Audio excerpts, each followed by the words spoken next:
Hello, everyone, and I am Alicia, also known as AVP. Tonight we are in for a special treat. We are going to watch the Orville series starting from the pilot episode, and I am joined tonight by some of my friends who I will be bringing on shortly. So, in case you guys didn't know, that I will be streaming this from YouTube, but when we start the video portion for the watch party, it will go straight to Twitch. So, in order to avoid copyright strikes and everything like that with YouTube, we will go to Twitch, but the panel will stay right in place, and then we will also shift back onto YouTube later on after the two projects are finished. We will do a portion where we are talking about the Orville, and then we will stop, take a brief little break, and then we will come back and do Princess Diaries Part 2.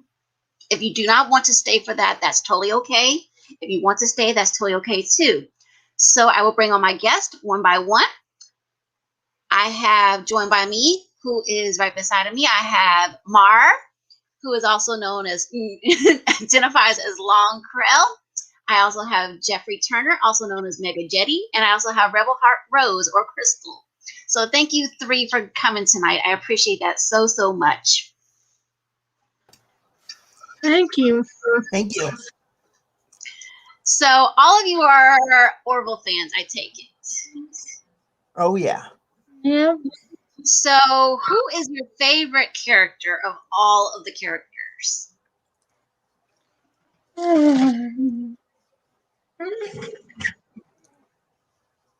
I can't remember her name exactly because, like I said, it's been a while since I've seen it. But the first, the girl who wore the red uniform, the one who was like Spock with the long ears, the one who, okay, Alara. Yeah, Alara. That's who she was. I like her. Okay, cool. Crystal. I guess Ed. Okay, And Mar, who is your favorite? favorite? Who is your favorite character of all the characters on Orville?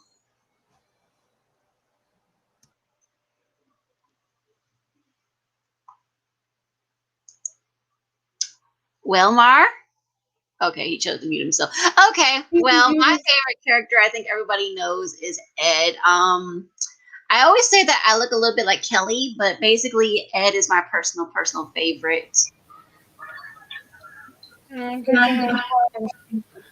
So, Mar, since now you've unmuted yourself, who is your favorite character of all the characters? Well, Alara and the Blob, which I actually cannot remember the name of. Can you describe the character? Maybe I will know the name. Yeah, it's the Blob. That's Kelly. Kelly is the blonde. Not the blonde, the Blob. The Blob. The the Blob. dude. Yaffet. That's Yaffet. Yaffet. Norm MacDonald. So, like I said, this show, I remember when I first heard about it, it described it as astronauts in space kind of story, and I was like, what? But then when I started watching, I said, this is nothing like what they described it was supposed to be. So it's kind of kooky and crazy to the fact that they would get this so wrong, saying, oh, it's astronauts, but it's hardly astronauts, to say the least. So what got you guys intrigued in watching? Go ahead, Jeffrey. Well, when I first heard of the Orville, I heard it was like Star Trek Next Gen, but okay. Given that it was Seth MacFarlane. Seth MacFarlane. It's easy to confuse the two. Not really. Their first name is Seth, and there are a couple of comedians. Yeah, Dirty comedians, but comedians nonetheless. One is more vulgar than the other. True, but which one?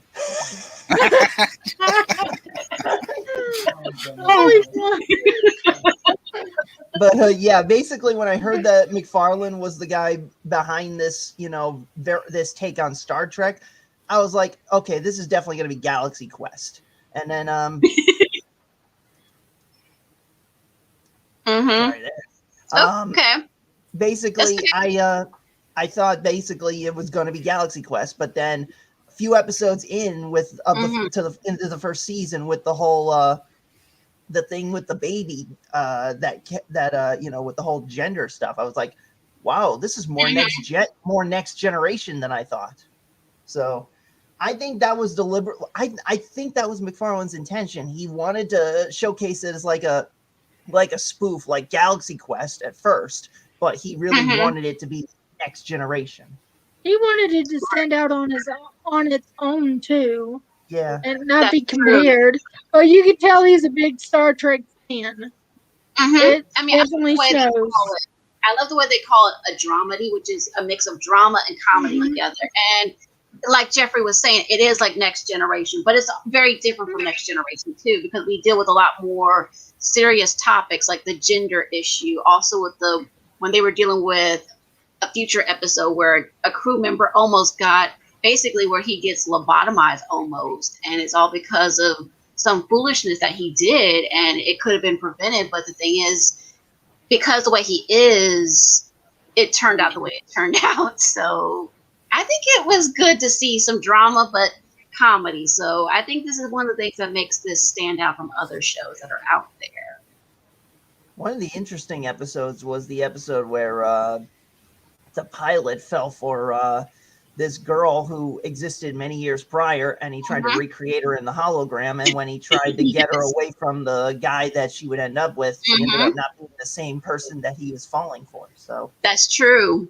Yeah. One thing that I think is pretty cool is that Seth MacFarlane keeps bringing all these Star Trek veterans. Like we have like John Billingsley who plays the Doctor. Hello, John. Good to see you, my friend. And John is here as well. I will add him in just 1 second. So basically, I think it's really cool that John Billingsley, if you guys didn't know, he was on the show Enterprise, and he played Dr. Phlox. And it's kind of pretty cool to see him interacting with Robert Picardo, who also played a doctor as well, and then them interacting together on a separate episode. Well, actually, Seth Hello, MacFarlane himself. how's it going, everyone? Hey. Hello I'm there. a little late again. Always late. That's okay. We haven't got I'm the late Scotsman.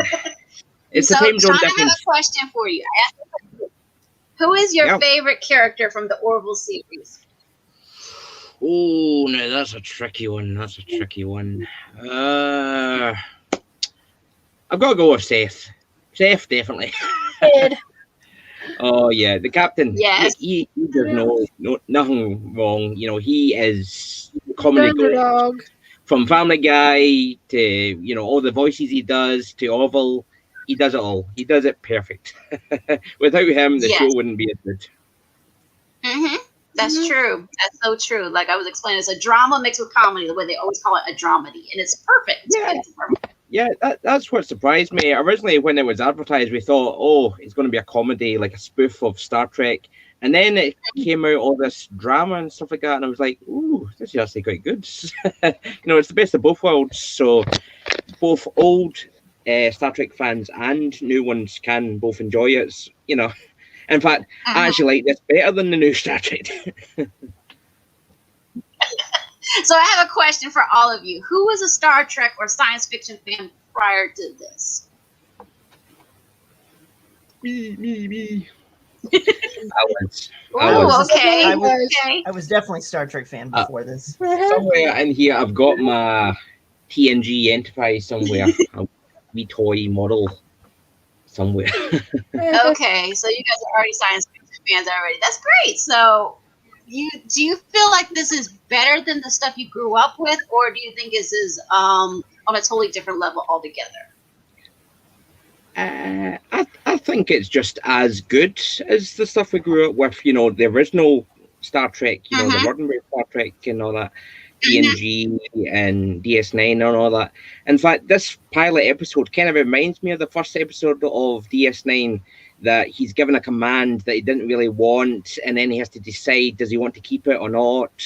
It's very reminiscent. There's a lot of Star Trek themes. There's a lot of nods, a lot of nostalgia, a lot of memories. So I think it's just as good, and it's a lot better than CBS Trek.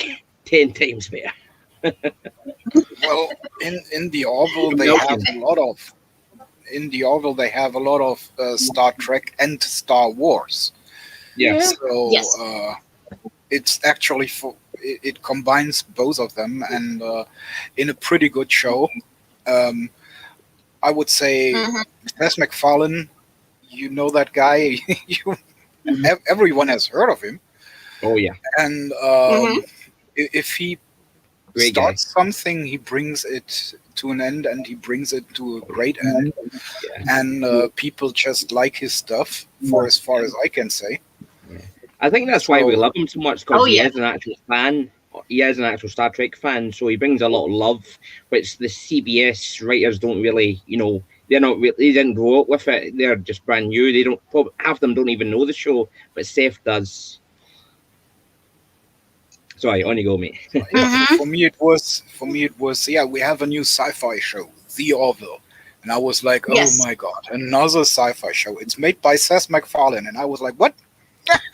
Come again?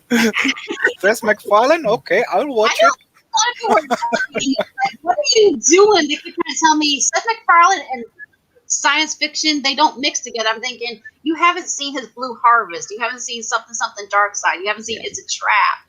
Yeah. I mean, he obviously loves science fiction, and this is basically the love story he's given to all of us. And you know what? I love science fiction, and I'm going to share it with all of you so you can love it too. Because I think some people weren't into science fiction, and for them to see this is like, oh, that's science fiction? I never thought of that.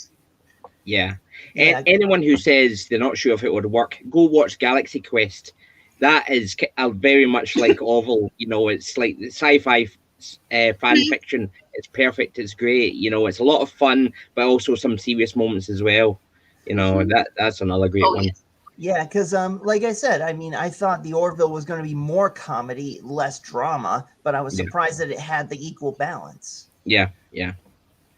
That was really surprising. I'm actually glad that it's not all comedy, because I think if it was all comedy, I don't think it would have held up as well.